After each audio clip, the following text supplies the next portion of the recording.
Hello friends, आप सभी का हमारे YouTube channel Sushant Kumar HS classes and motivation में बहुत बहुत स्वागत है। आज के इस वीडियो में मैं आपको बताऊंगा क्लास 8 के चैप्टर 6 बिहारी के दोहे का अर्थ और कुछ प्रश्न उत्तर के बारे में।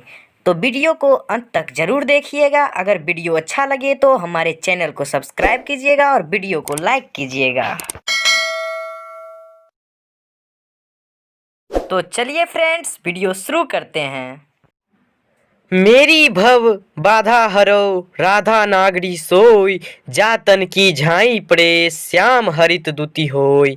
अर्थात इस दोहे के माध्यम से बिहारी लाल जी श्री कृष्ण के साथ विराजमान होने वाली श्रृंगार की अधिष्ठात्री देवी राधिका जी की स्तुति करते हुए उनसे अपने कष्टों को दूर करने का आह्वान करते हैं। वह कहते हैं कि जिनकी शरीर की एक झलक अर्थात राधा रानी के शरीर की परछाई को देखकर मेरे आराध्य श्री कृष्ण परम आनंदित हो जाते हैं, ऐसी चालाक अर्थात अपने भक्तों का कष्ट दूर करने में परम कुशल राधा जी मेरे सारे सांसारिक दुखों को दूर कर सभी बाधाओं का निवारण करें।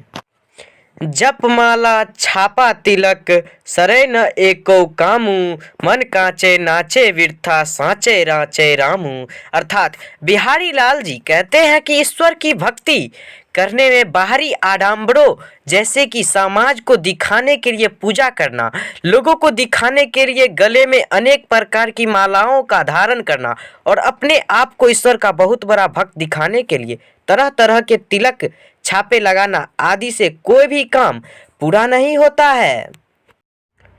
बतरस लालच लाल की मुरली धरी लुकाय, सह करे भौं हनु हंसे दैन कहीं नटी जाए। अर्थात इस दोहे में कवि ने गोपियों द्वारा कृष्ण की बांसुरी चुराए जाने का वर्णन किया है। कवि कहते हैं कि गोपियों ने कृष्ण की मुरली इसलिए छुपा दी है ताकि इसी बहाने उन्हें कृष्ण से बातें करने का मौका मिल जाए। साथ में गोपियां कृष्ण के सामने नखरे भी दिखा रही हैं। वे अपने भाहों से तो कस्में खा रही हैं, लेकिन उनके मुंह से ना ही निकलता है। जब जब वै सुधी कीजिए तब तब सुधी जाही, आँखिनु आँखी लगी रहे आँखें लागती नाही। अर्थात इस दोहे में कवि ने भक्त और भगवान की स्थिति का वर्णन करते हुए कहा है कि भगवान जब भक्तों की सुधि लेकर कृपा करते हैं तो भक्त उनके कृपा पाकर अचेत हो जाता है, जिससे भगवान की सुधि भक्तों को समाप्त हो जाता है। जब भगवान भक्तों को देखते हैं तो भक्तों की आँख ही बंद हो जाती है। नर की अरु नल नीर की गति एकई करी जोई, जे तो नीचे हवे चले ते तो ऊंचे होय।